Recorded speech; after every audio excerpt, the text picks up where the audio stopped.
Welcome everyone to another episode of the L2R2 PlayStation Podcast. My name's Fonzie, joined by my co-host, indie game dev, and my UK bro from another mum, Callum Monroe. Callum, how are Yeah, good. Just trying to not melt at the moment. But you? yeah, good. You're melting hearts out there, Callum, but now it's your turn to... Nice. At least you get good weather over there, though. Yeah, Because wasn't it it's like crazy nice. windy a while ago? Yeah, it's kind of like bittersweet because I'm one of those people that will be like, oh, I can't wait for it to be hot, and then when it's hot and like I've spent a couple of days, at the beach or something, I'm like, Right. oh, I'm bored of this now. But yeah, it's kind of bittersweet because I'm looking out blue skies and I kind of want to go out and spend some time with friends, but still not allowed. So just Yeah. got to sit in this sweaty cabin with my boiling hot computer and just sweat away. You can stare out the window and just watch people go by and have Yeah, fun. But yeah, yeah, yeah. nice. Well, yeah. What you been up to this week? What you been playing? So I've been playing a little bit of Persona 5, still sort of trying to get through that. I haven't been playing it as much as I have had been leading up to it up to now, but yeah, still chipping away at it. Also been playing some Alien Nation as my PlayStation Now game, Oh yeah. which I'm absolutely loving. Like it's so fun. And I just did Dead Nation before that, and yeah, Alien Nation is such a better game. Yeah, I'm really enjoying it. Now Been that sort of dev, was it like House Marquee or what was it? Housemark. Was it this? Yeah, Okay, gotcha. Same dev. yeah, Housemark. Yeah, and they did Resogun as well, which is one of the Right. PS4's like first games. I really Uh, dug that one. yeah, it's so good. But yeah, Alien Nation is so. I don't know what it is about it. It's just so. It just feels so right all the time when you're playing it. Like it just always feels like it feels like they've really like tried to make it as fun as possible for the player. Like the HUD is perfect. There's even like it's got an active reload like in Gears of War, but Oh, okay. it shows the reload in two different places on the screen, which I think is really clever because you're not always going to be staring at your like ammo counter. So sometimes it might be easy to like mistime it or whatever. But there's like another part in like the opposite end of the screen where it will show your active reload bar as well. So no matter where you're looking, you always know when to time it, and it's just so much fun. It's got like drop in, drop out online, so people. I'm just playing through the campaign, then people like drop in and play with me, and it's like really loot based. So it like and so like if you choose like a higher difficulty, it like increases your chance of getting better loot, and it's all very like statistical, but it's like really nicely laid out, and I love like that kind of thing, especially when it's loot based, like seeing all these different stats, how you can like upgrade things, and it's just really awesome. I'm really enjoying it. And yeah, that's mostly what I've been playing, and I've been playing some games on my PC as well. I've been playing some Gears 5, um, which is obviously not very PlayStation centric, but yeah, I've been enjoying that as well. So yeah, I've been playing quite a bit, um, just uh, just trying to sort of like broaden my horizons a little bit and play through some different things. Yeah. Although you mentioned Gears, that reminds me, there's something. It wasn't a huge like news story, but was it last week? Somebody uploaded footage of, I want to say Gears 3 working on the Yes, PlayStation yeah, 3, and it was yeah, like the intro to it, and so apparently somebody got it to work on yeah, that, but it was never intended to release. It's a Microsoft property, but that was yeah. interesting. Yeah, I saw a little bit of that. It was like super anxiety inducing because obviously it was such like an early build, and it was just Right. like so broken and like it was so horrible to look at sometimes. Like I felt really sorry for the person playing it because they were like being subject to such like juddery frame rates, and I don't know if you saw like sometimes like all the models would like stretch out and No, I didn't see that part. strange things would happen. But yeah, that was pretty cool. I didn't really follow it afterwards because I know that somebody came out and said that it wasn't a thing, but then there was something saying it was a thing. So I don't really know what the conclusion was about it. But yeah, it was pretty cool to see. I'd love for that to happen. I love Gears of War. It's such a good franchise, but it's It very is. American, so it's well placed on Xbox, I think. I think you're It, right, especially those yeah, original ones. They're just yeah, very like bulky, huge dudes that are like gym bros, yeah, and yeah, yeah. so it's Even very even the American. like even the nerdy scientists are like they're like bulging out of their like lab coats, and it's great. I love it. Yeah, it's true. Yeah, I played anything else? Just kind of dipping through those different titles. I don't think I feel like I have, but I don't know what it was. But no, they're the sort of main ones that come to mind.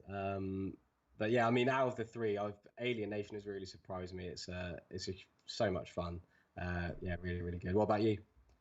So I got my PC running as well, so I'm trying a bunch of different stuff. I tried actually last night I played a fairly decent chunk of for the first time Black Mesa on Oh yeah, PC. So that yeah, was the yeah, Half-Life 1 yeah. remaster remake thing. It's really dope. It looks really good and it plays I wouldn't say like it plays slightly better. It's basically like the same, bones of they're using like the Half-Life 2 engine, but it Yeah, moves the same way as a Half-Life game. It's maybe a bit more floaty than I like, yeah, but like with your movements and stuff. And then I'm also like I started on the keyboard and mouse, and then I switched over to the to a gamepad, yeah, like just sit on the couch, and I lugged my whole PC like over to the living room yeah, and plugged it yeah, in. But so the movements are even a little bit more janky. You just have to like adjust it. But yeah, no, it's super cool and really moody, and I really like how they build up the tension with starting this experiment, then it goes wrong and the whole place turns to shit, and yeah. it keeps getting weirder and weirder. Yeah, I dig. I need to actually follow through and finish it because I've never actually finished that original Half-Life game. Yeah, yeah, I'm really interested to see it. Actually, it's something that I keep like forgetting about. So I think that's a good reminder. It's something I need to look at picking up because I'm really interested to see. I haven't played the first Half Life in years, so it probably wouldn't be as much of like a real sort of where I can compare certain things. But I'm still interested to see it in that engine and in that sort of better visual Yeah, representation. and it looks really good with this new, or it's the Half-Life 2 engine or the Source 2, I want to say, Yeah, but it's still like you could tell they did work to the lighting. It looks way better than the original Half-Life 2 did. Even though they're using that same framework, so they've taken the care to like adjust it and to make it look better. yeah. But yeah, I need to actually like play through. I've played Half-Life 2. I don't know how many times, but I've never Yeah. actually sat down and finished that first one. Yeah, yeah. I think Half-Life 2 is much more of like a spectacle, isn't it? It's a lot more. It's one of those games that like you always think about Half-Life 2 when someone mentions Half-Life. Not obviously Half-Life 1 is a great game, but Right. Half-Life 2 is just like it's kind of like the Uncharted 2 and Uncharted 1. Like Exactly. one of Yeah. them is like so much more superior than the other. Yeah, But yeah, because you can that's see really the cool. devs like coming into their own and figuring out like, okay, we started with these ideas, we can actually take it up a notch. Maybe stuff that they Yeah, wanted to do in the first, now they can actually yeah. go full blast into that second game. Yeah, I don't know if you saw on the topic of Half-Life, the somebody tweeted about the new update that's just come out for Half-Life Alex, and they're like Oh, holding a bottle with like the liquid in it. I haven't seen that. I just Um, saw a thing like right before we went live that they yeah, added like these crazy water physics out of nowhere for no reason. But is yeah, there like footage of it? yeah. I'll try and find it and I'll send it over to you. But it's awesome. It's and it seems to be it seems to be something that somebody did like just over lockdown because they were like bored. Like Is this a mod one or of is the it like devs. a an No, it's actual someone who works supported? for Valve. But he said that this like shader has been his hobby over lockdown. So it's kind of cool to like see that maybe this is something he wouldn't have been able to do if it wasn't for lockdown.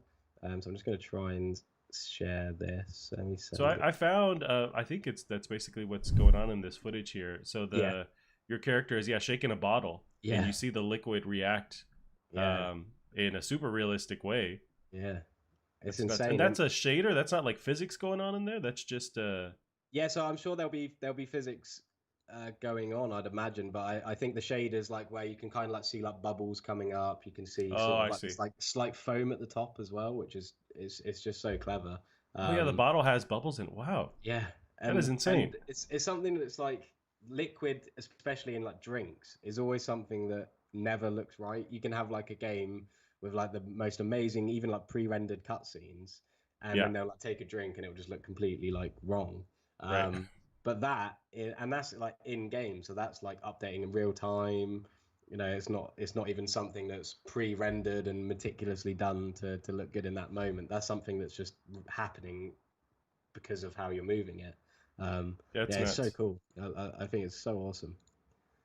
Wow. Yeah. I mean, if I needed more of a reason now to play that game, Yeah, I gotta yeah. play that fucking game. At And least just as an now. update as well, it's Yeah, like that's it's awesome. awesome. Yeah, Hopefully, it's not like the game ran fine on your rig and now the water physics push it over the yeah, edge where you just can't play it anymore. yeah. It reminds me of the first Tomb Raider reboot. I think that was one of the first games to have that like special new hair Yeah, that was a big deal. technology. I can't remember what it's called now. I had a name for it.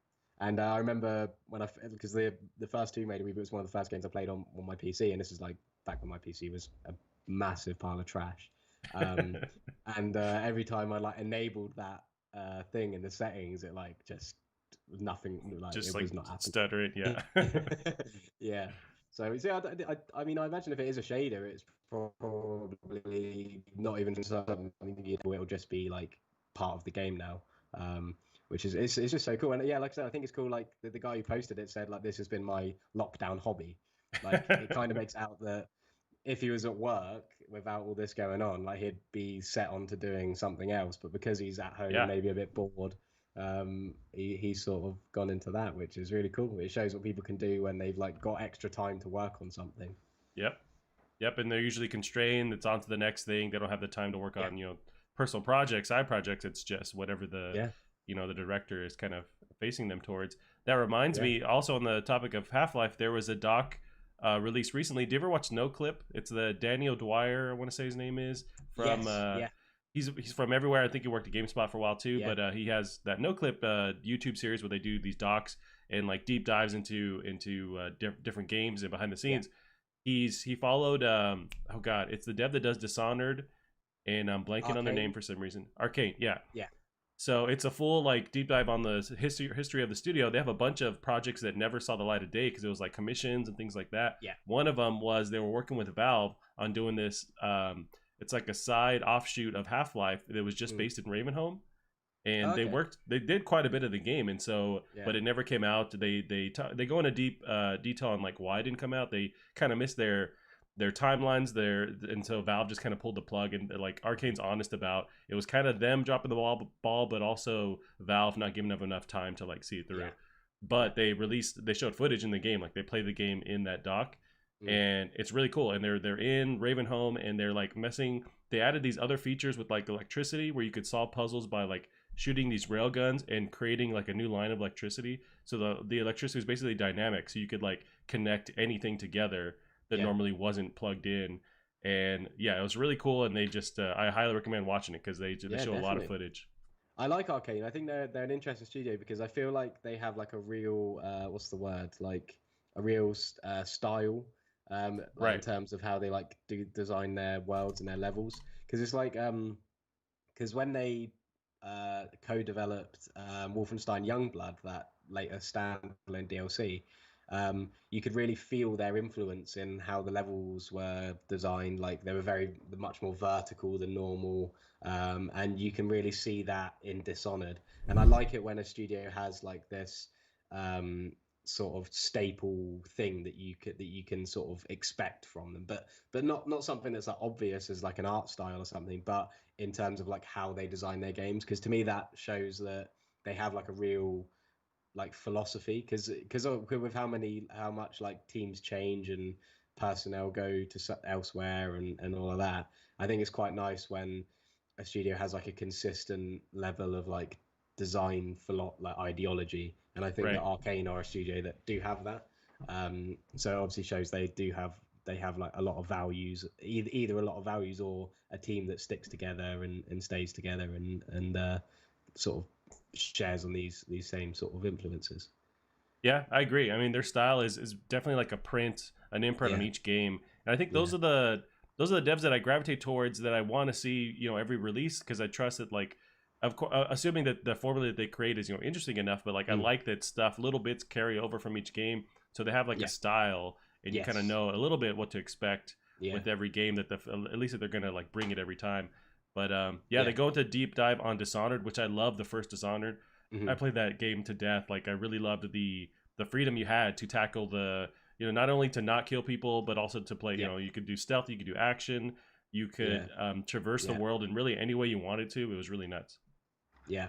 Oh, and they had that mechanic as well, where if you kill too many people, it like creates those like zombies, doesn't it, from that sort of illness, which I thought was quite Oh, cool. you're right. I forget about that. Yeah, they really Yeah, so thought sort of about. like it like punished you for killing too many people, and I think I remember as well like the trophies were very influenced around completing the game without killing a single person or completing a Yep. game. It like the different there's lots of different play styles, which I think was really cool as well. Although some of the, because there's like high key like profile people you're supposed to assassinate, or you can choose rather to Yeah. assassinate to not. But some of the alternatives are pretty brutal still. Like one of Yeah. them, it's these two. They're like they run this this mining company. They basically have slaves, and so Hmm. what you can do is instead of kill them, you can cut out their tongues and then like shave their head and throw them into that machine basically, and they just become a miner, and no one ever believes that they were like they ran the company, Yeah. and they're just there forever. Like it's pretty That's really cool, it's actually. I don't remember it too well, especially in terms of like its story and that. I never played the second one either, but I do remember really enjoying the first one, and it's a game I've always intended to go back to, and give another go. Um, which actually reminds me, to sort of completely change the subject, is there was another game I played, and it was Mass Effect, which I finally oh finished. right. So Um, you finished all of them, or which one were you playing? just the first one, because I haven't played Mass Effect. Well, I played the first one when it first came out in like 2007, I think it was. Yeah. Um, and I didn't really like it. And I've always been meaning to go back to it because it's such a big series that people always talk about. And yeah, I finished it, I want to say yesterday, or the day before. Um, and yeah, I have so much to like say about it. And I mean, as you know, I'm sort of trying to like do some sort of videos and things on YouTube, just sort of like trying to get into that kind of thing, just as like a personal hobby. And I've got so much to say about it that I want to do like a whole video on sort of the things I really don't like about it, because there's That's awesome. in terms of its story, it's really cool, but it's probably one of the worst games I've ever played as well. Wow. Like honestly, and I feel that like passionately. Like it is. There were points where like I could only like laugh at how bad it was, and nothing to do with like the age of it or anything like that. It was just like some of it was just like horrendously bad, and yeah, I just have so much to like talk about with it really, in like in a negative way, but also in a positive way about like the story and things, because it's kind of like two sides of extremes with it. It's like I think the story and the lore and the sorry, someone's trying to ring me. And the sort of like backstory is some of the best I've ever seen in anything, not just games. I think there's so much attention put into that, but in terms of the game itself, it is some of the worst design I've ever seen. So it's like really, it's like I have like a really strange like feeling about it. I don't really know whether I could like recommend it or not. But so yeah, so it's a strange one. Okay, now I have some questions because it's like with Mass Effect, this is the starting point for that series that everyone loves. It's a huge franchise Yeah, that has fallen off, but like those three games, people really really love. So yeah, what is like the shining hope? What keeps you wanting to play that first one? yeah, To I imagine like taking us all back to when people experienced that first Mass Effect game. yeah, What made everyone? What lit that fire to like yeah. keep making these games? Well, that's what I find so interesting, because one of the main things that got me through it was because I've heard. I mean, my sister's a huge Mass Effect fan, and a couple of my friends love it as well. And ever since I played it in 2007, and sort of I've always been quite outspoken about how much I didn't like it back then. Um, was the things I didn't like to do with the gameplay get much better in the second and third, which from the footage I've seen like looks about right. It looks like a decent action third person shooter. So that's kind of been helping me get through it. But also, the story is great. Like the story is really, really amazing, and the lore is incredible, and the world, like the universe they've built, is so good, and the characters are really believable and tell the story in a really good way. And that's what also helped me get through it. Um, and I mean, the like the combat and the main gameplay sort of loop is okay. It is there's nothing like inherently bad about it, but there's nothing great about it either. But there are certain things, like just because I won't go into it too much, but the one thing that I thought was just insane, which is like really stuck in my head, is that um, the way you sort of like get loot and gear is you don't loot enemies, but when you kill an enemy, it will like add like maybe loot to like a pool for when you go into your inventory. So say you just killed like a whole bunch of enemies, you'll open your inventory, and before you get to your inventory screen, it will show you all these items that you've accumulated over the course of like all these enemies you've killed, which I really like. I think that's cool. It like means you don't have to bother about searching bodies and that. But there was one point in the game where my inventory was full. It's the first time it had happened, so I reached my inventory max, and it came up with this screen of all these items that I'd accumulated, and it said your inventory's full, so you can't take all these items.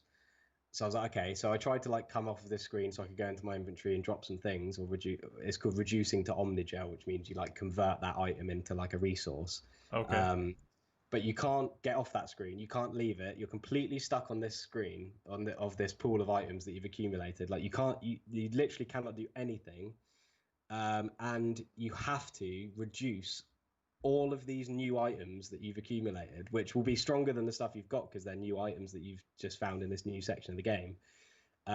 So you have to reduce all this new stuff, and not only does it take ages to do it, because you have to reduce them one by one. There's no like reduce all button or anything Oh like god. that.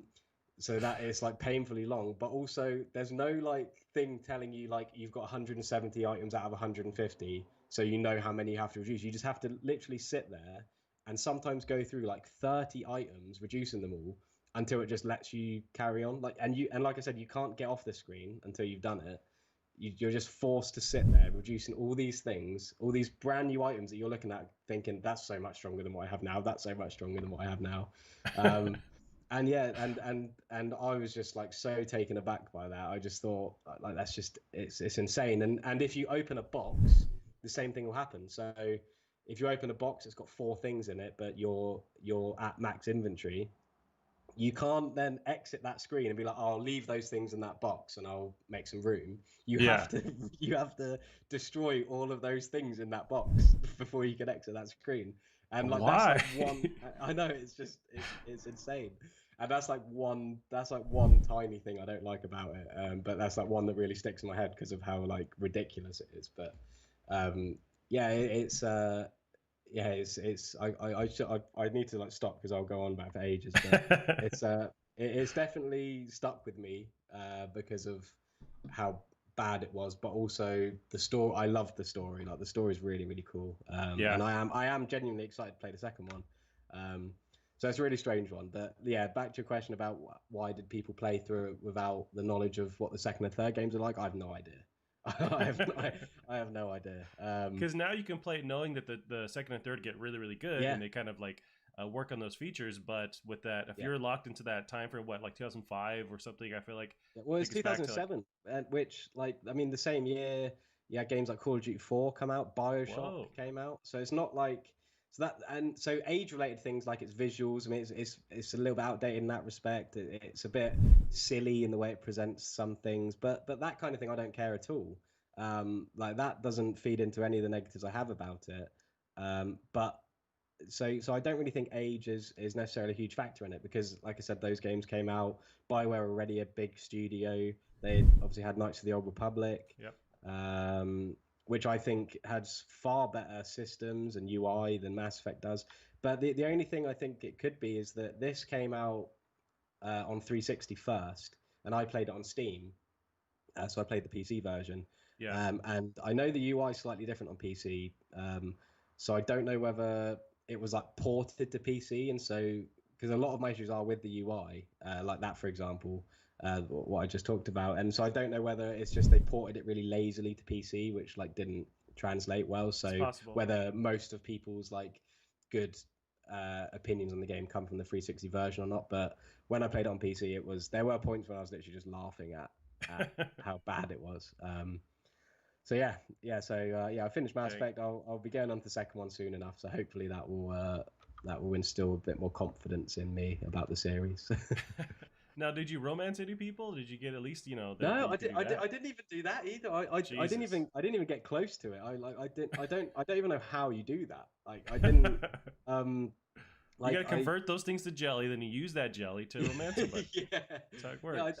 I imagine because like the ship you have is like the hub that you're on before you like go to different planets and things. So I imagine you have to like seek out your companions and speak to them there to like do things. But um, on from like I was never really like compelled to speak to the companions. Like I liked them, and what I liked about them was like deciding who to take on missions because they'll like have their own input on certain like quests, which is quite cool. But Hmm. I was never compelled to like find them and speak to them or anything like that. But that I mean that's probably testament to the story. I really enjoyed the story. I think Shepard's a great character. I think he's really well made for a game like that. You know, he's got enough backstory that for him to be interesting, but it's open ended enough for you to shape him how you might sort of perceive him, which I Right. think was really well done. But yeah, I didn't romance anyone, which might be why I didn't like Yeah. It was it. a bunch of us horn dogs in 2007. That was what kept us going. Was romancing. Did you customize your Shepherd at all? Because I know you can keep the base model. Or you can just like Yeah. make it look however you want, right? So I kept the base model just because that's the Shepherd I've sort of seen Yeah. before. So I kind of and I don't really like making my own characters just because I always find that if a character has a certain design, it's like done for a reason. So I kept what his base sort of thing. He was quite creepy though. Like his eyes were really scary at some points, and he seems quite, yeah. There's a lot of times where like you'll make a dialogue choice, and he'll say something completely different to what it says he's gonna say. Like Oh, like for example, like it'll be like you'll be in like a standoff with like someone, and you'll have the choice to say put your weapon down, and you'll click on put your weapon down, and he'll just shoot him or something like what? that. But yeah, so there's a lot of strange things about that game. I in a way feel like I downloaded some broken version of it. Maybe. Um, but yeah, so it's an interesting game.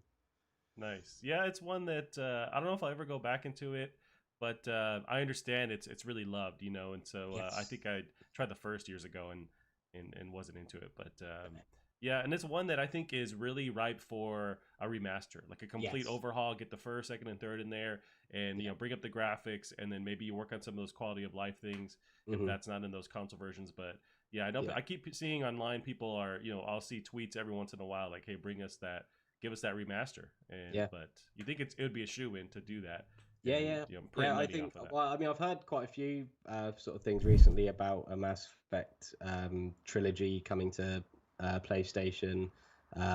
So that would be quite cool. I think that yeah, the first one, it just needs to be more like sophisticated in how it works.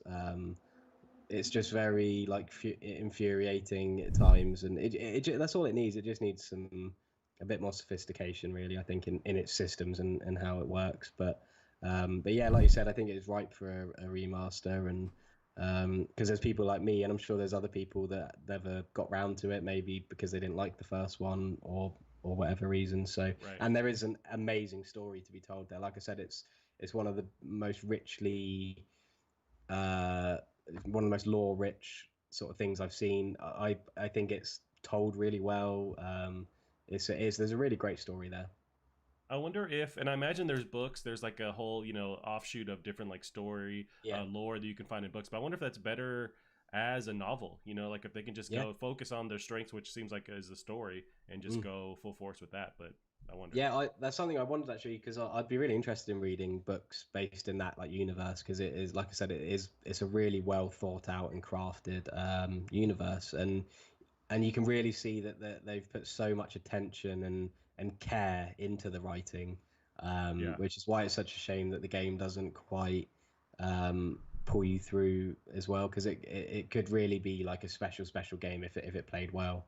Um, but I mean, Knights of the Old Republic was the same. I mean that people still today are like begging for a movie based on the story that BioWare created for that game, with like Raven and everything. So they've obviously got like a hugely talented team, Right. um, which, like I said, even today are influencing something like Star Wars.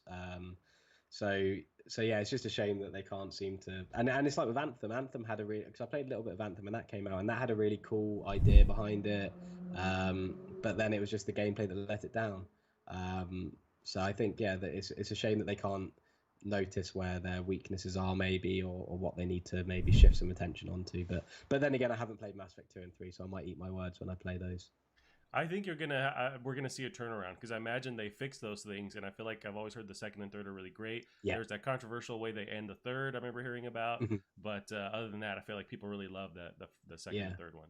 And I'm really excited to play Andromeda as well. I know it's got a really bad rap, but from what I've seen, it looks really nice. It looks like it plays really well.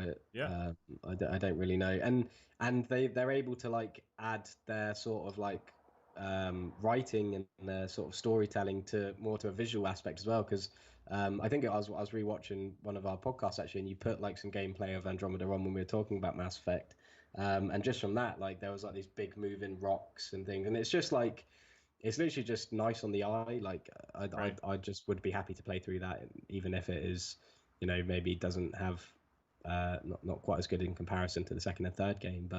Um, but yeah, we'll see. I'm excited to get through them and sort of see how they develop on each other. And I'm just so glad that I finished the first one. Right.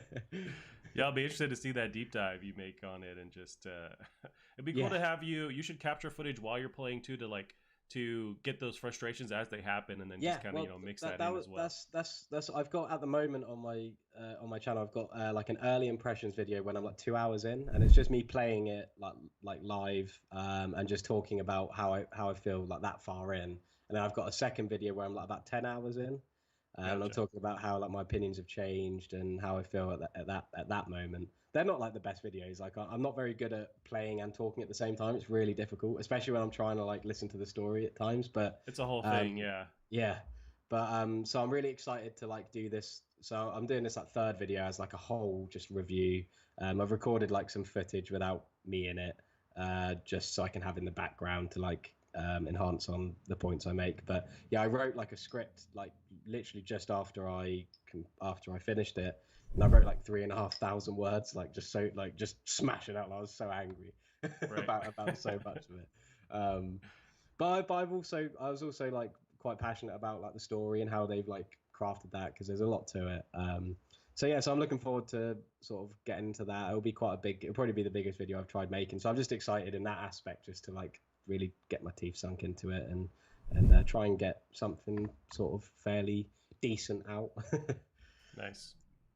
That's cool. Well, yeah, when you're when you're done, beating yourself in the corner playing these frustrating games, then you can move on to something else. Yeah. You know what? To just end what we've been playing, I did also play more Control. So Mm. this is probably this is the third time I bought this game. I bought it on PS4, I bought it on Xbox, and also this is on PC. But it was on sales on the Epic Store for like there's some crazy deal where if you keep buying the games, it keep giving you a $10 coupon. Mm. So like I bought Control for $20. I bought Far Cry 5 for like $5 with that Nice. $10 off. Yeah. And so it just as long as the coupons keep coming in, I'll keep buying these older games that I already own. Yeah. But yeah, playing Control again was great, and it's like 60 frames per second. I Yeah. get that this is a PlayStation podcast, but like now that I have a cool PC, it's like now I want to see what I can play on there, and a lot of Yeah. these games I already own, so I'm just re-downloading, re-buying these games. But Yeah. it's pretty dope to finally see like the full potential of some of these games. Yeah, exactly. And I think Control is a good example because I've heard. I mean, I haven't played Control yet, but I've heard that there was some issues with it on PS4 and even PS4 Pro in terms of like Right. frame rate drop. So it's nice for you to play a game you've already played, but just maybe see it like at a nice buttery smooth sort of sequence. And because like as much we both.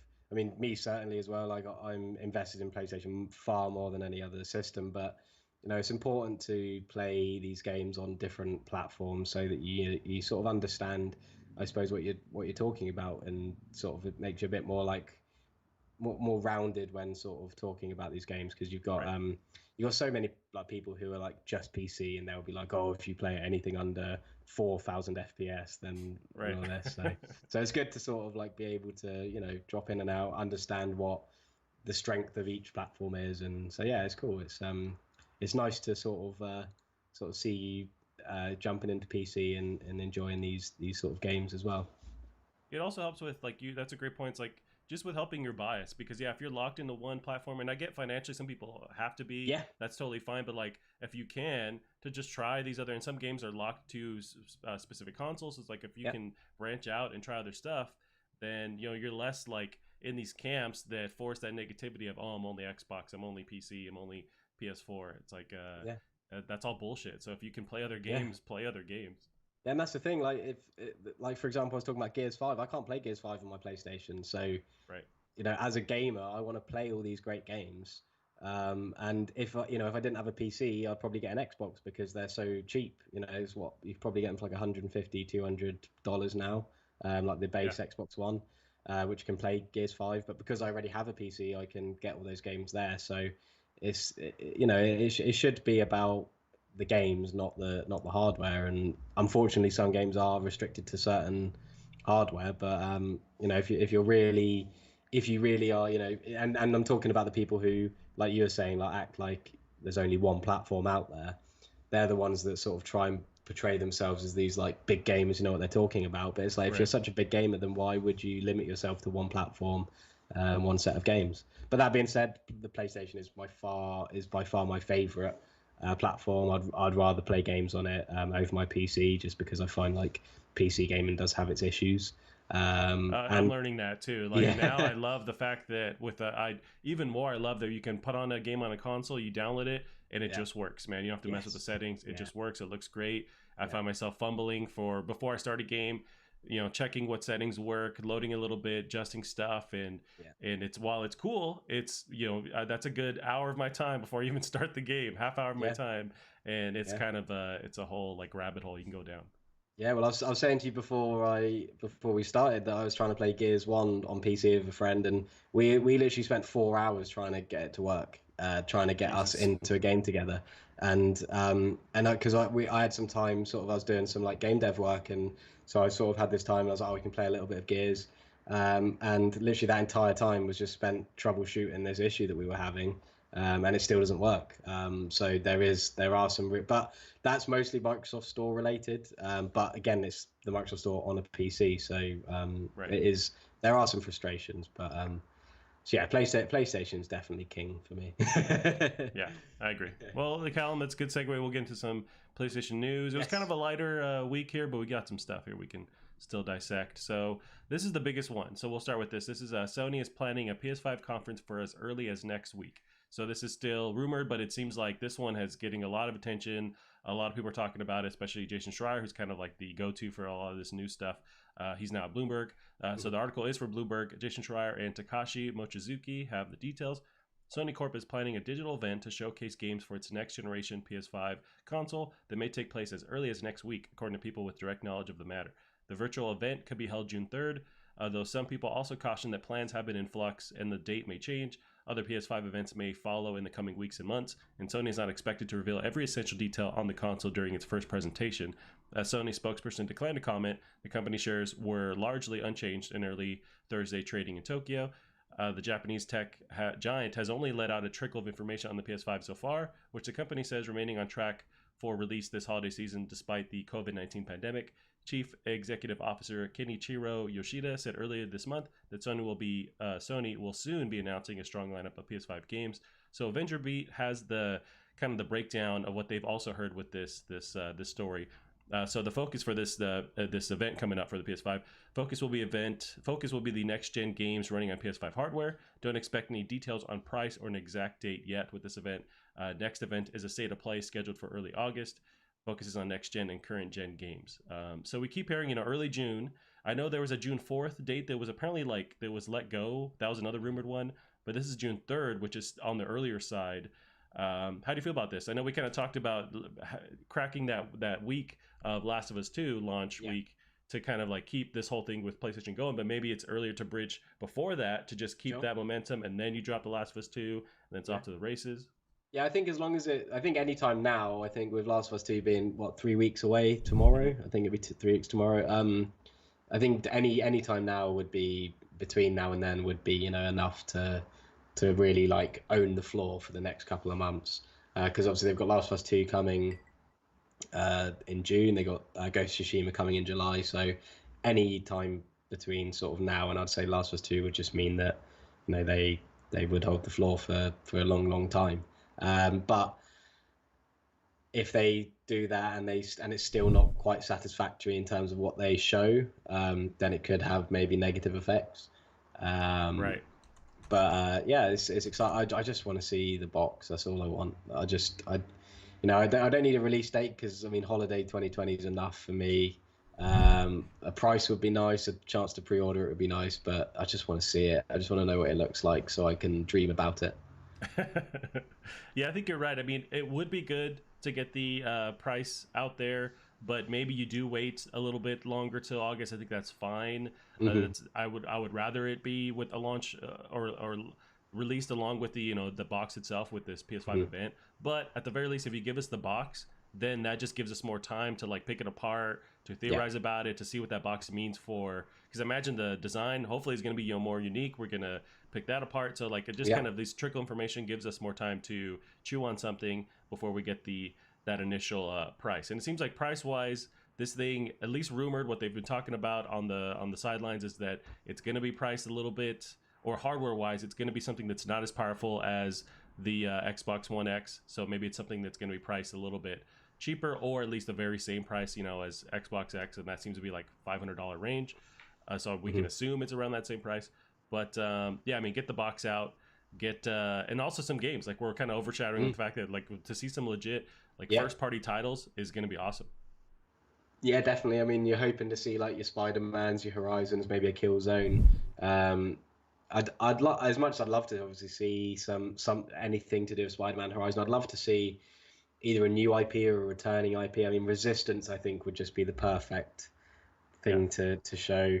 Because I mean, can you imagine they could show like even if it's a new Resistance for PS5 and then tail that with and the remastered trilogies coming on PS4 or something? yep. That would just make me cry with happiness. But yeah, it's really exciting. I just want to see some things now. But more than all of that, I want Resistance remaster trilogy. That's more important. Yeah, that one, Resistance or a Killzone, like bringing that Yeah, franchise back. They need to have their ducks in a row with yeah, launching with like they have a shooter that's competent to compete with yeah. They need a shooter. Yeah, yeah, and Halo Infinite's launching with the Xbox One X. You have to have yeah, that thing to compete. So launch with something like that. Launch with, or at least in this event, maybe you tease the next Killzone, or sorry, the next Horizon Zero Dawn.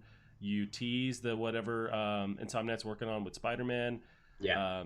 I feel like it's not too early to just to tease these things, just to get No, you, because you're trying to get people on board to adopt to PS5, and so yeah, you want to kind of put these teasers. I think it's still too early to see the next God of War project, yeah, even as a teaser. That's got to be like maybe 2 years into the PS5's yeah, timeline. But yeah, you want to kind of drum up the hype. This is the time to do yeah. it.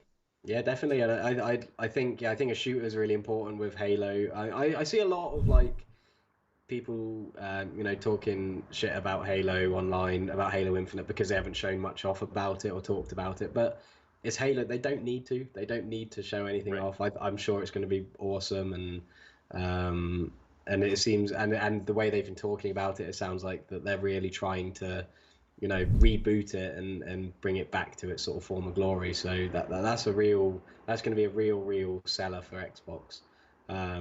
And yeah, and PlayStation have to try and match it in some way if they want to, stay on top in terms of sales, because Halo is a console mover. Yep. So they need a Killzone or Resistance or something, because Killzone and Resistance are both great shooters, especially with Shadowfall. I mean, I know people weren't too keen on Killzone 2, 3. I loved them. But Shadowfall was just something else, and Resistance are, for me, probably my favorite first-person shooter games, especially the third one. So they've really got something there, but they just seem to be focusing more on these story-heavy third-person games, which are fine, but they Right. need a bit of versatility, a bit of what's the word? It's a really simple word as well. Variety, maybe a little bit, or That's the word, yeah, yeah. variety, yeah, Because I'm way yeah. smarter than you, Callum. We've already established Yeah, that. yeah, So no, definitely. Yeah, sometimes my brain just goes ooh and just turns off. that's my constant state of my brain. It's just yeah, just I think it's mud this in there. heat. It's just I think my brain is like melting out my ears. Yeah, dude, whatever. It's like 60 degrees over there, and you're complaining about the heat. It's hot. It's hot. Okay. Like, I got this brown skin for a reason. I'm living in the sun, man. Come on. Alrighty, Callum. Well, yeah, we'll see. I mean, that's very soon. If this is legit, and this could change with, and they mentioned in the article, they could change for Corona stuff that's happening. But if that's legit, that's next week. I mean, that's pretty soon. We're kind of expecting something early into mid June. And now, we're on the cusp, hopefully, of some PS5 news. It's Yeah. pretty dope to now finally be in this time. We've been talking about this for months, where it's like it's gonna be any day now, and now we're finally gonna see hopefully at least the box or a corner of the box something. Yeah, But just anything. Yeah. Probably and I'm hoping they'll probably reveal like the noise it makes when it turns on or something stupid like right. I am that. hoping, as I am the weirdo that I am, like I want some of that dev kit design to transition over. I don't think it's going to look like that weird Lamborghini, Yeah. Frankenstein dev kit, but something, I feel like we're going to see some kind of weird vents on the top, something that carries over that idea. But, Yeah. who knows? Yeah, I think we'll definitely get some weird vents because if I mean, like I was saying to you earlier about my PC trying to run a game at 1080p and it gets just so hot. I can't imagine, if Right. if these consoles can do 4K at 60 FPS. I mean, they're gonna that's gonna require a lot of like voltage, a lot of power. They're gonna Right. need some sort of very sophisticated cooling and sort of airflow to go through it. And I think you see that with the Xbox Series X. I mean, with the vent on top, I mean that's quite concentrated, and compared to the console itself, it's quite a big portion of it. I mean, it's the entire top of it. Um, so I think that's quite a nice sleek way of doing it. But if you think about it, that's a lot of the console that's vents and airflow. But yeah, I'm so excited to see it. I'm not too bothered about if it's going to look bad. I mean, I'm not too worried. I didn't think the PlayStation 3 necessarily looked that nice. Um, and then I remember when the PlayStation 2 Slim came out, I thought that was pretty horrible as well. So I'm not too bothered about what it looks like, just as long as it works and doesn't sound like it's going to take off and go to the moon when I play a game. Right, or hover Um, slightly. Do you yeah. do you kind of have like a visual preference with these consoles, where do you like them more sleek, kind of like the have you seen the Xbox One X? It's very much like a rectangular, like just a flat box. There's not a lot of character to it. It's very simple, very like kind of blends in. Do you prefer that, or like that PS3 like rounded shape? Like, do you want more character or more something that just blends in? Do you care at all with like the I console quite itself? like I really like the sort of like, what is it, like a perpendicular kind of like slant that the PlayStation 4 has Right. on the front. I really like the PlayStation 4 Slim. I think that's really nice. I don't really know. I mean, at the moment, sort of my current like living situation, I don't really have like a because I've got my PC out here, which is all fine, but my PlayStation's in my bedroom. Um, and it's sort of like I don't even really look at it ever. So I'm not. So in one way, I'm not really too bothered because at the end of the day, I normally don't end up looking at it that often. But when I used to sort of like have my own place and I'd have like my sort of like home cinema all set up and everything. I like it to sort of fit in, it doesn't like stand out too much. Yeah. Um, so yeah, I mean, I like black consoles. I didn't mind the Xbox One. I know it got a lot of stick for looking. Over here, we've got a thing called Sky TV, which is sort of like our cable TV, Oh, or like okay. one of our main ones. And everyone is saying it looked like a Skybox because it just looked like a sort of like a cable TV sort of box. But I Yeah. think it looked alright. The only thing I didn't like is that, if I remember correctly, it had like some weird sticker on the front, like maybe a hazard sticker or like Oh, right. a warning sticker, which Yeah, I um, forget what that was for, but maybe for like the disk drive or something, or yeah, like there was an event there. I don't know no, what the yeah, and hell. I think that like really put me off of it a little bit. But yeah, I'm not too bothered about the appearance, as long as, like I said, as long as, like, for example, I wouldn't really want the Spider-Man PS4, even though my PS4 is like bright blue at the moment, just because like it will just stand out maybe in like a Gotcha. home cinema. I like it's sort of a bit too bright, but so yeah, so something just subtle and sleek and futuristic is probably what I'd go for. Gotcha. Yeah, we'll see. Potentially, this is next week at some point. So if Yeah, it is, you're gonna have to see. I imagine we're gonna see some kind of actual confirmation from Sony, because it's still, we've yet to see that. So they're gonna have to.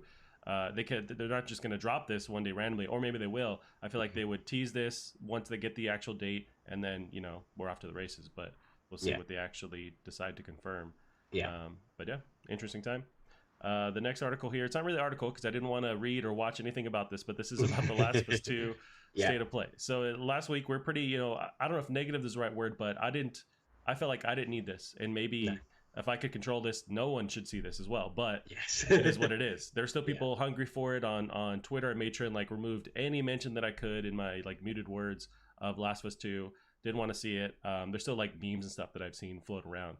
But Hmm. I did pull up the details of what they actually showed, or the overview, the very general overview, just because I'm very much and you're in the same boat where we want to keep this like very spoiler free. And just even this state of play, I think, was too much Yeah. of a reveal. But Yes. apparently, they showed off some combat mechanics. They went into detail on that, which is fine. A map system that kind of detailed how you navigate the map and how you navigate the world through that way. I guess there's more detail on the NPC systems and how you react with them, how flushed out they are. Yeah. And then there was 8 minutes of gameplay that they actually showed off. Yeah. Yeah. Did you stay away from this? Did you end up getting the swooped in? How did you?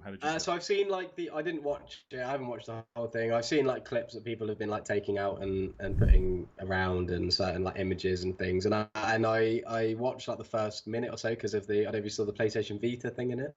I saw memes of that. Yeah. So I don't know what the hell's going on. Does a Yeah. character in the game have one? Yeah, so at the very beginning of I think it's the beginning of the gameplay segment, you're sort of playing as Ellie and you're trying to like sneak through into this like place underwater, and as she sort of like emerges, there's a sort of a young girl and she's playing Hotline Miami on a Vita, and then you come up Oh, behind her and sort of like do like a stealth sort of interaction thing.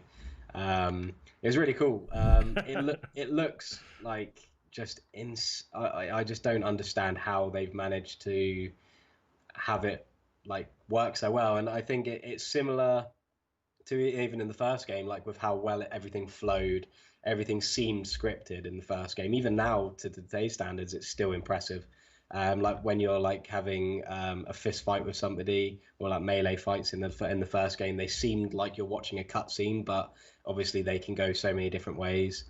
And they just seem to have like developed on that and just created these really really clever ways of making everything flow organically and seem like it's scripted when actually there's so many different calculations going on in the background and different sort of things going on.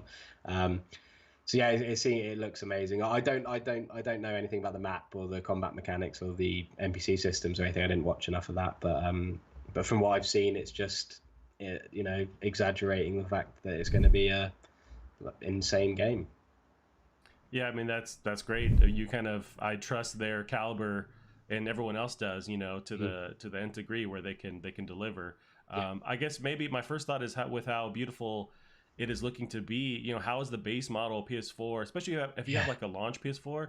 How the fuck is this going to run yeah. on there? But that's what they do. They optimize to that hardware. I mean, Hmm. the Uncharted 4 looked amazing, and it still ran on. Yeah, I feel like it ran pretty well on the base PS4. I played it on the PS4 Pro. yeah, So they're able to do it. It's just like they're really pushing it and yeah. squeezing every bit of juice out of this thing. Yeah, I don't think I've seen an exclusive game on any console that runs badly. To be honest, I think if it's made for one system and one system alone, it's going to be pretty. I mean, maybe Days Gone is probably one that was maybe a little bit different, but if you look at like God of War, which even now looks, I mean, it's not that old, but it looks way too good for PS4 Right. for the base model. Uncharted 4 still is probably not too far away from Last of Us 2 in terms of its like visual prowess. So I think with these really really talented studios who have worked with PlayStations for so long, um, I think that the it running well is a huge part of getting it released. So I don't think that they would be able to release it if it didn't run well on the base PS4. I don't know how they do it.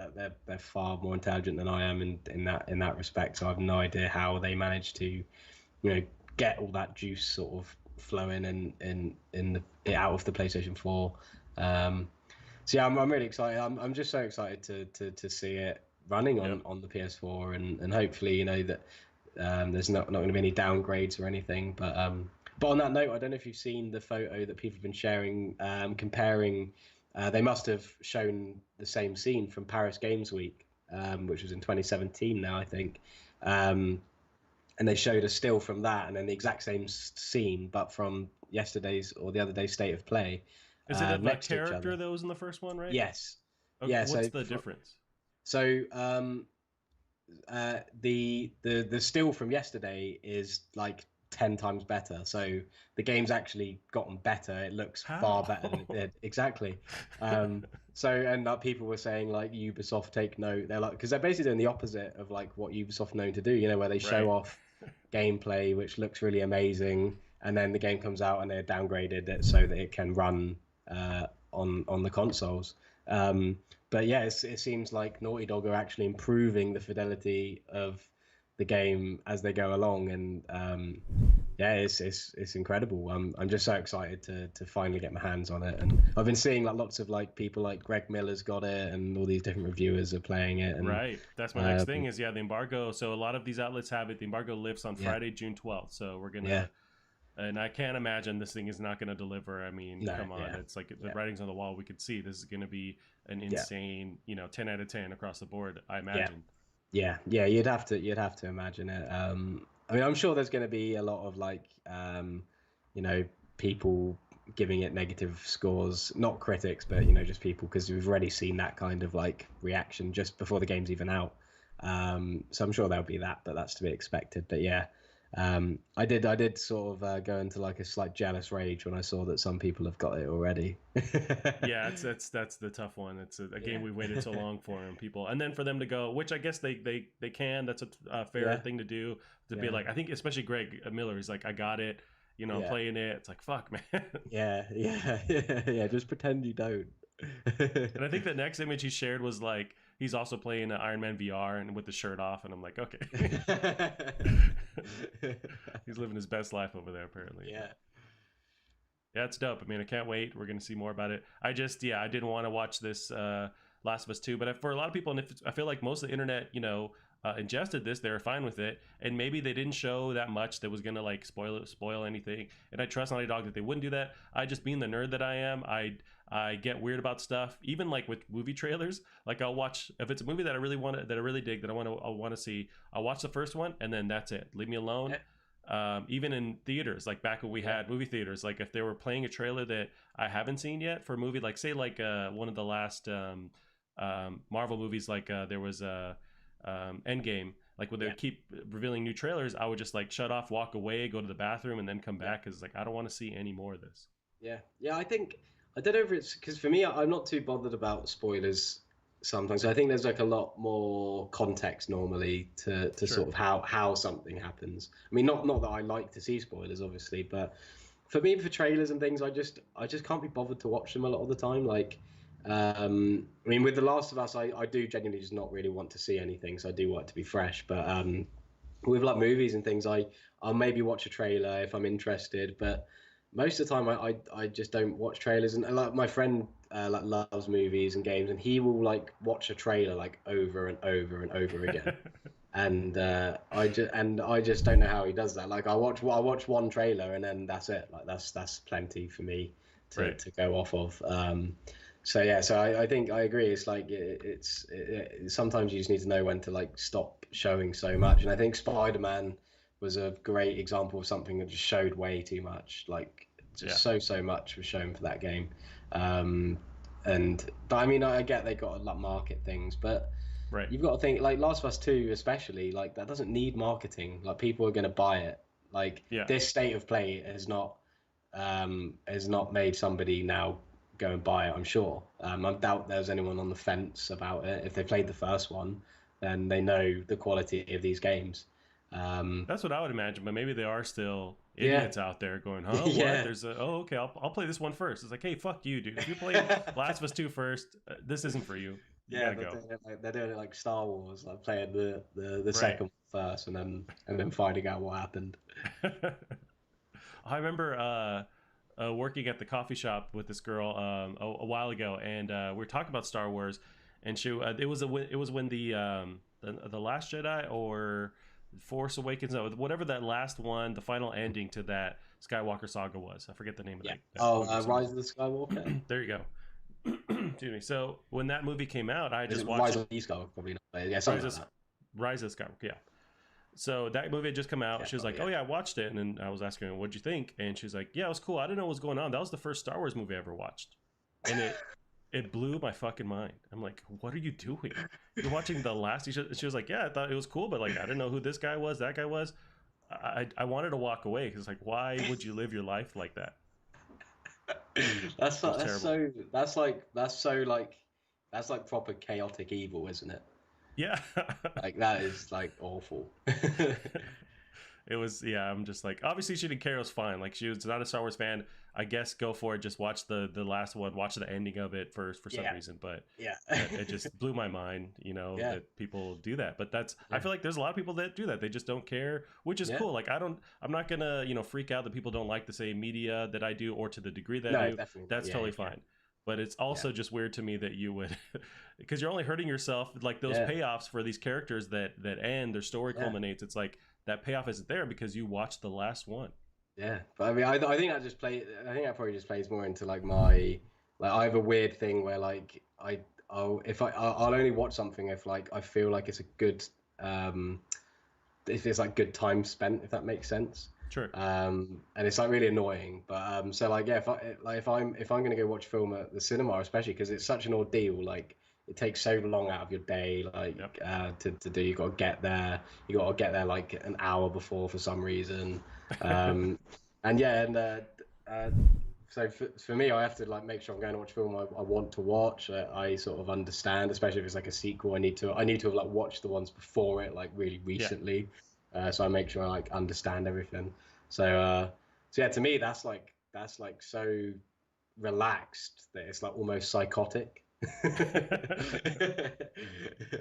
Yeah, but I It's imagine that she took all the stress out of everything out of her life, yeah, by doing yeah. that. But Like how is for she nerds so like how us, how how is she not so like stressed out and on edge all the time to be able to do right? that? Yeah, it's always something we do. You know what? I remember growing up too with going to the movies, and I've loved going to the movies ever since I was a kid. But like being younger, we'd have to convince our parents to go drag us to it, and so my Mm, mom was always the one who would end up taking us after we would bug her, yeah, to death. And so like we would often, because she didn't give two shits about going to the movies, we would leave like while the trailers are starting, and it was the yeah, most tense shit ever, like as growing up, because I want to see the movie, I want to be there, got my seat, yeah, but we'd be like just leaving the door as the movie's starting, or as the trailer starting. Oh man, it was the worst shit ever. And then like showing up and getting the worst seats, I was always yeah, just a bag of nerves yeah. growing up, because my mom just didn't, she was very like, I don't care about these movies, I'm just gonna take you. And yeah, it sucked, We'll man. get And so there when we now as get an there. adult, right, and Yeah, as an adult now, I make sure I get there. Well, now you don't have to get there as early, because like you can buy tickets online and you can get yeah, your seat sometimes for theater. yeah, So like that's the way to go. Like that yeah. removes all the stress. You just show up, bam. Yeah, no, yeah, I'm the same. I get very stressed out when I just do pretty much anything, to be honest. But yes, going to the cinema in particular, especially like, because I'll get there and I'll be like, I really want to get snacks, but I don't know whether it's the same in the States, but like here it's like £12 if you want to get like a small bag of sweets. It's like just Yeah, extortionate prices. it is. It's Um, insane. so like we'll get there, so I'll be stressed out about making it on time. I'll be stressed out about having to get a mortgage out to get some snacks, and it's just a whole ordeal. So yeah, I don't really go anymore. I mean, I do really like going. It's just more the thought of it that puts me off. Like I'm like, oh, if I go now, like if I leave at 6 o'clock, I'll be back by like 11.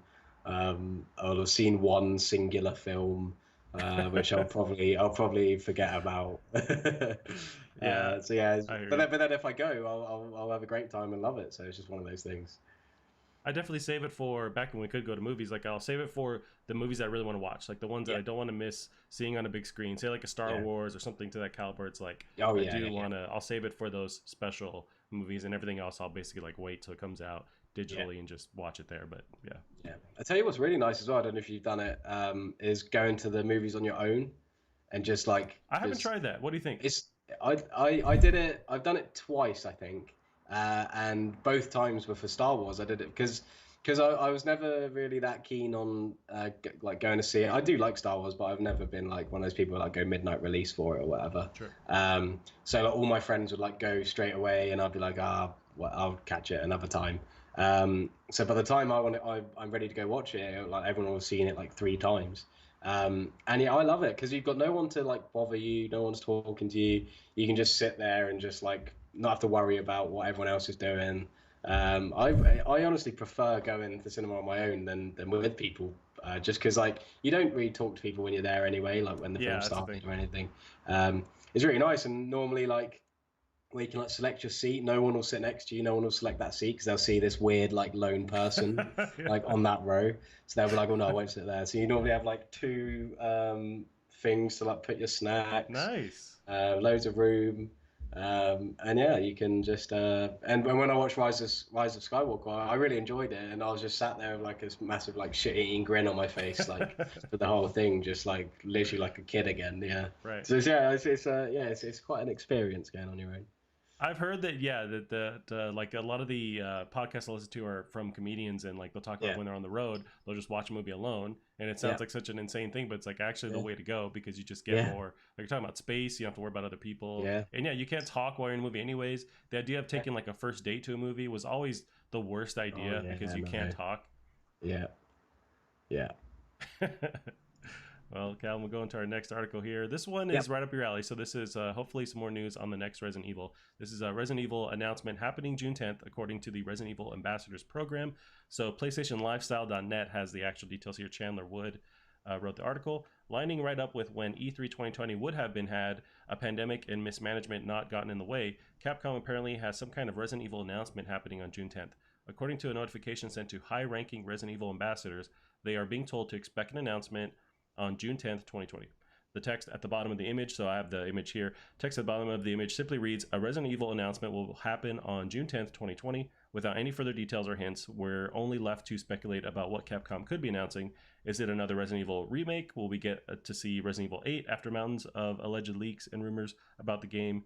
It's still up in the air. But yeah, so the image that they sent these Resident Evil ambassadors, which is this program that went live a while ago, that's they're kind of like uh, work through them to like release footage and stuff, and have them play the game, and also they're like they're influencers and that kind of thing. But yeah, it's a Hmm. picture of Mr. X, and in Japanese is what apparently says that this announcement is coming. That's June 10th, so that's what it's a week and a half away. It's pretty soon. Yeah. What would you imagine this announcement could be? It's got to be Resident Evil 8. I mean, it's been a while since 7's come out now. I think that they're probably wanting to, be like, we are still making new games. Um, because I imagine, like, in a way, I mean, I'm sure they're probably extremely happy with the success they've had with the 2 and 3 remake, but they're probably going to be a bit like, why is everyone loving these remakes of our old games but not liking our new games as much? Right. So yeah, I'm sure they're keen to get something out and get people excited about what's next for the series.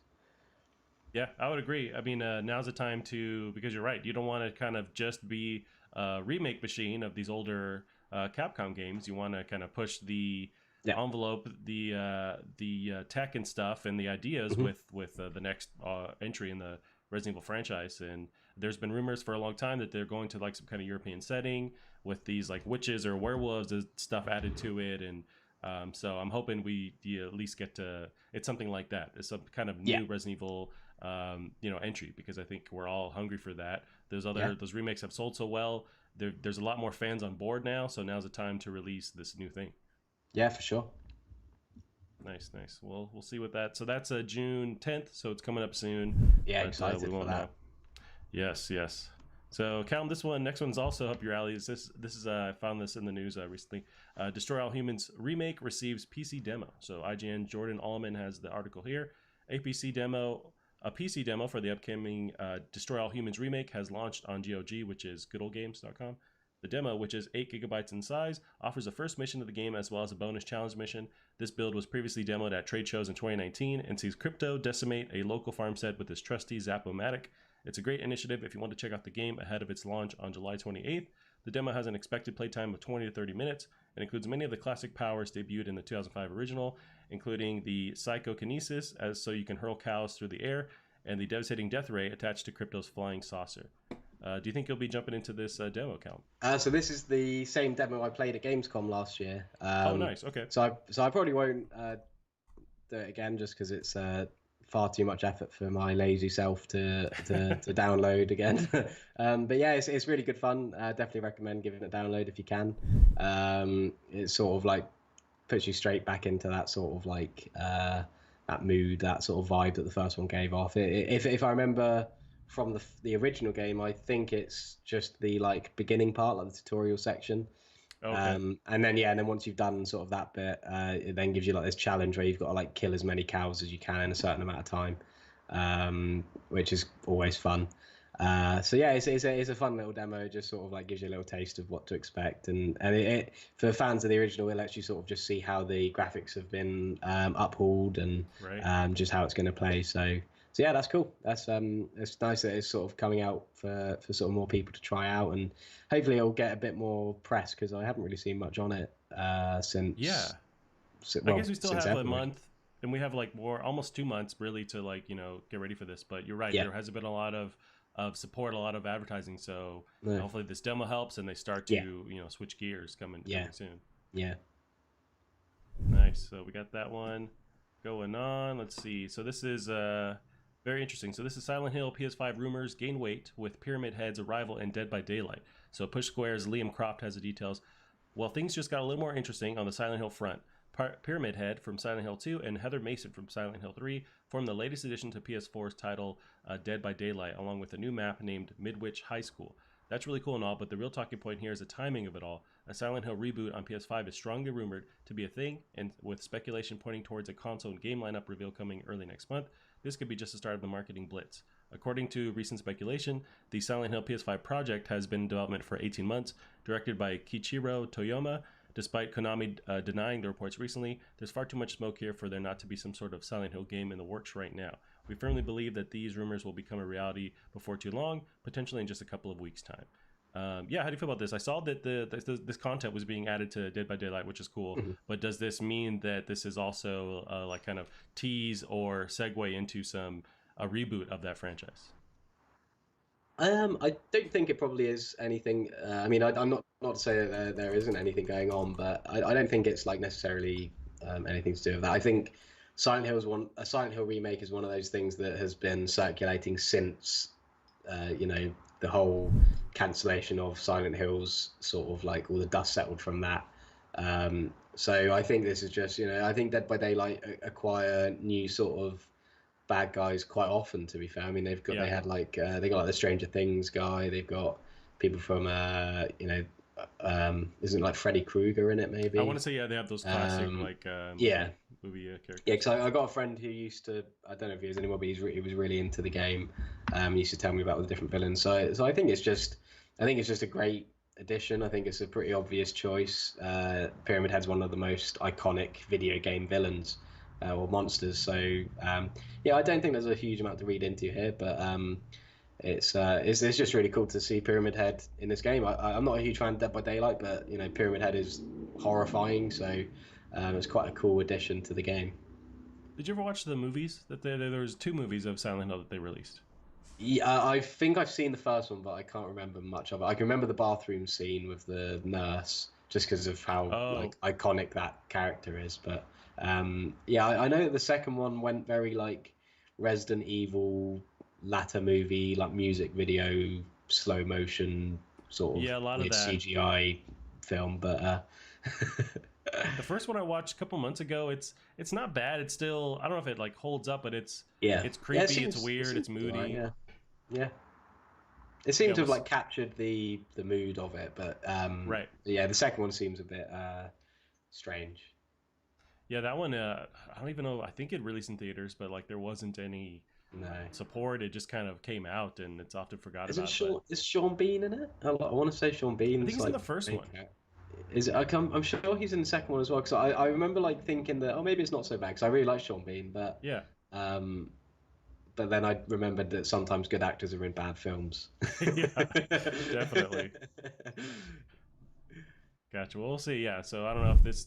You're right. It probably doesn't mean we're gonna see. This segues into some like with PS5's next event. They're gonna start off with like a Silent Hill Yeah. reboot trailer. But especially since I know someone else on Twitter, I forget who it was looking into these files or this press release, and Konami still owns the rights to Silent Hill. So it's not like they because one of the rumors was they were selling it to Sony and they were gonna like take it over. I don't think that's the case. It seems like they still own it and they're just allowing. If Silent Hill was to be rebooted through Konami, I probably wouldn't expect it to be very great anyway. Right. Just because they just can't seem to get anything right. I mean, even when they re-released their Castlevania games, I heard that like all the stuff that, because all they obviously have to do there is just re-release them and they work. But I heard that all the stuff they added in were like was really bad. Like apparently the Oh, menu was just awful. Like the menu to access it. So I just don't really believe in them that much, to be honest. it's fair. In terms of bringing a game like that sort of to the level of like its competitors like Resident Evil. I just can't see it happening. No, they kind of, yeah, they've definitely been dropping the ball, and it seems like they're not really interested in game development in the first place. Like they're really No, I keep hearing their pachinko machines are what really makes yeah, a lot of money. They have no yeah, interest in the whole Metal Gear Solid franchise. They did do that one multiplayer one that came out, yeah, but even that had a lot of issues too. So yeah, we'll see. We'll count on the next one here. I'm going to jump up a little bit further ahead, but it's PS Plus games for June. yeah, The reason why I bring it up, and usually there's not much to talk about, but what we had last month, there was that drama with Farm Simulator and City Skylines, and now this month we got some quote unquote legit games that might make more people happy. yeah. We got Call of Duty World War II, and then the one that's rumored is this next one they're going to announce, which is Star Wars Battlefront 2, which is a get. That's a good game. Mm. I feel like that's a fairly old game, but I'm blanking on when it actually came out. Maybe 3 years ago, something like that. Yeah, probably around then. Yeah, I think Battlefront 2 is an awesome choice because it's gotten better with age. As you know, it's had a really it's one of those like um, sort of games that has like a really nice story to it, similar to like Rainbow Six Siege, where it wasn't very well received when it came out. People slated the single player, but I quite like the single player, to be honest. But that people slated that and they didn't think again it was up to scratch. But it's really like come into its own. I mean, I played it for the last time probably about half a year ago, 6 7 months ago, and it's just they've just added so much to it. There's so many characters in it, Yeah. spans across like all of the films. There's just a lot to it, and the gameplay is really fun. It looks amazing. Like the graphics are incredible. Runs really well as well. Is it Frostbite engine? I feel like this Yeah, one is. yeah, it's Frostbite, and they've really like got that because I'd say like except from the prequels, maybe I'd say like the original trilogy and the sequels have like this like just this certain like vibe to them, like this like weird like kind of visual aesthetic, and I feel like it really captures that well. And there's so many points where it just looks like you're watching a Star Wars movie. Especially there's a map I can't remember what it's called, but it's the city in like the sky where which Obi-Wan goes to, where all the clones are being Oh, is it made. Tatooine? I'm not No, sure. not That's Tattoo. I can't remember the name of it, but it's like it's this really like cool and it's a floating city, city. right? Yeah, floating Okay. city. It's where all like the Cloud City? No. clones were. No, I don't think so. It's where all the clones were like manufactured, but it's like really cool and it just looks like a movie at times, especially when you see all like the droids and the clones and everything. Right. So yeah, that's a cool one. Especially they're sort of releasing it when it's at its best sort of form now as well. But as for Call of Duty World War Two, I mean that's if you haven't got Call of Duty World War Two, then that's not bad. I mean, it's a good game. Yeah. I quite like Call of Duty World War Two, so can't really complain about those. So good. No one's complaining this time. We're all set. We're we're all Yeah. happy campers. We're not getting a farm sim or whatever. So I'd still rather other games, but I can't complain about those at all. They're both good games and great games to have during this time as well. yeah, for sure.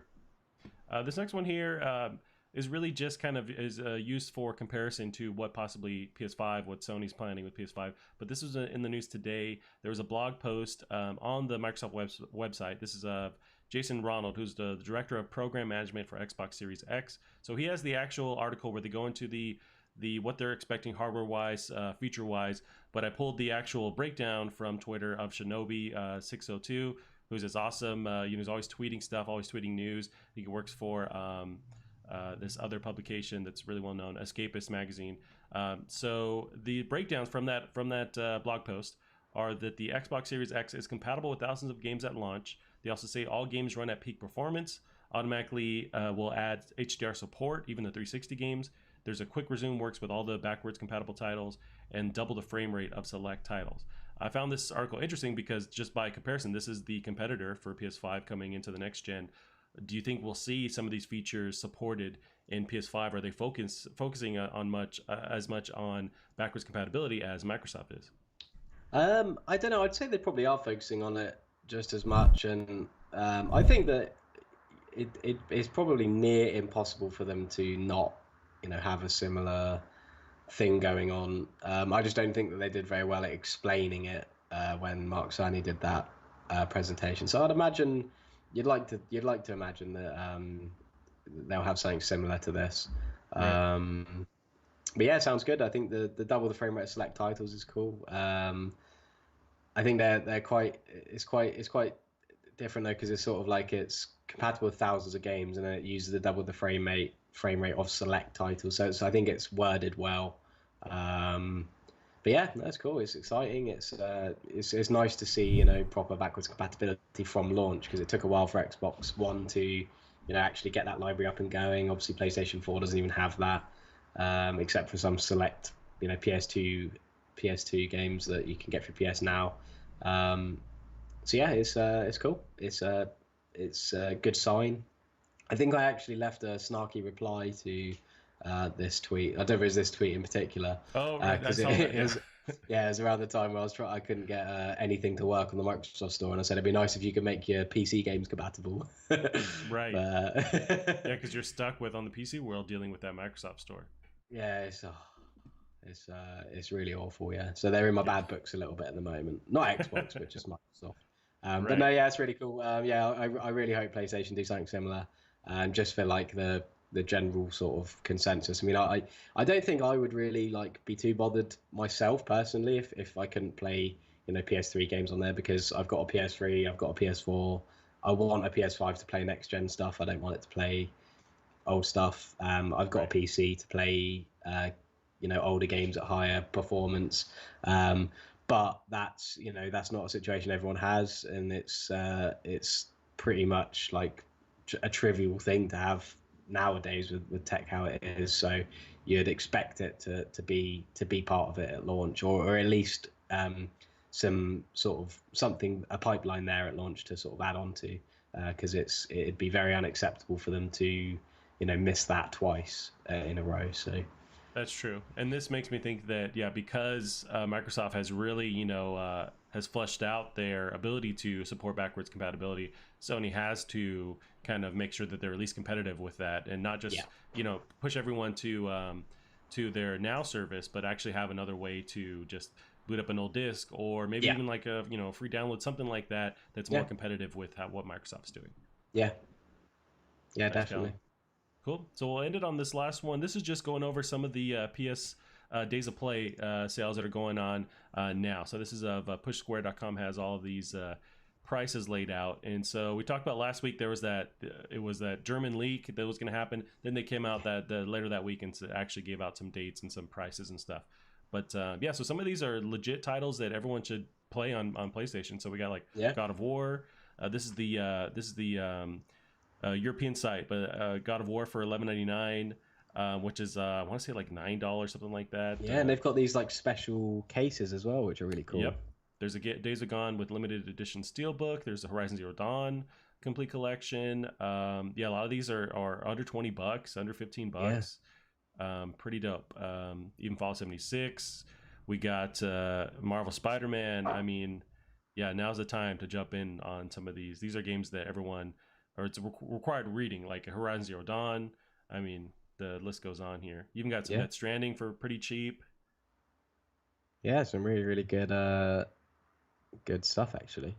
In fact, Yep. that reminds me, just seeing Uncharted: The Lost Legacy. I heard some rumors about that possibly being in the PlayStation Plus lineup as well, but I don't know whether that's been Oh, shot interesting. down or anything yet. I'm not Um, sure. I know with the Battlefront 2, that was another rumored one, but there was some kind of yeah. post that was then removed that had that Hmm. as a placeholder, and that's why I think people Okay. are thinking Yeah, yeah, that one yeah. instead. Yeah, because Lost Legacy was all. I think even though it's like obviously a lot shorter to get standard DLC, I preferred Lost Legacy to Uncharted 4. I thought it was really really cool. I think Yeah. the two characters, Chloe and Nadine, are just have such great chemistry, and it was really really really really great fun. I thought. Yeah, no, I really dug Yeah, that DLC or like standalone one. It was really yeah, dope. Yeah, yeah. then a There's some bunch of really good sales on deals. PSVR too. There's like bundles for PSVR. There's a starter pack, which is like the cheapest way to do it. Looks like it's $200 in the UK, and then yeah, still around 205 US. Um, That one looks like it's not releasing until June 18th to June 22nd on Amazon. So it's got like a window of time. But that's maybe the cheapest version of Yeah. PSVR that I've seen. Well, I've just seen. We've got a place called. I don't know. Do you guys have Argos? And I don't think you. I mean, Argos sounds like a really British Yeah, name. Like, yeah. I think you have a cousin named that, but no, no, we don't have it. but they've got a PlayStation VR Mega Pack, which includes PlayStation World, Skyrim, VR, Astrobot, Resident Evil 7, and everybody's Golf VR with the camera for £230, which is Oh yeah, really good. dang, That's that is an awesome deal. really really good deal. Oh, I am tempted, but not tempted enough. No, yeah, and we talked about it before. Like now with my Yeah, PC, if I'm going to spend money on VR, I'm going to try to get exactly. something so I can have, so I can play Half-Life Alyx, like a Quest or something like that. Yeah, so I can play Half-Life Alex and pour beer all over my head. Right? Yeah, bring bottles on my head and try Yeah. and drink them. Alrighty, awesome, Callum. Yeah, that's it for us this week. We'll end it there. Where can they find you online? Bear Monroe at Twitter is where I spout most of my rubbish. So that's probably the best place. Nice. You can keep up with the show on Plastic Art Pod on Twitter as well. That's it for us this week. We'll see you guys next week. Bye bye. See you later.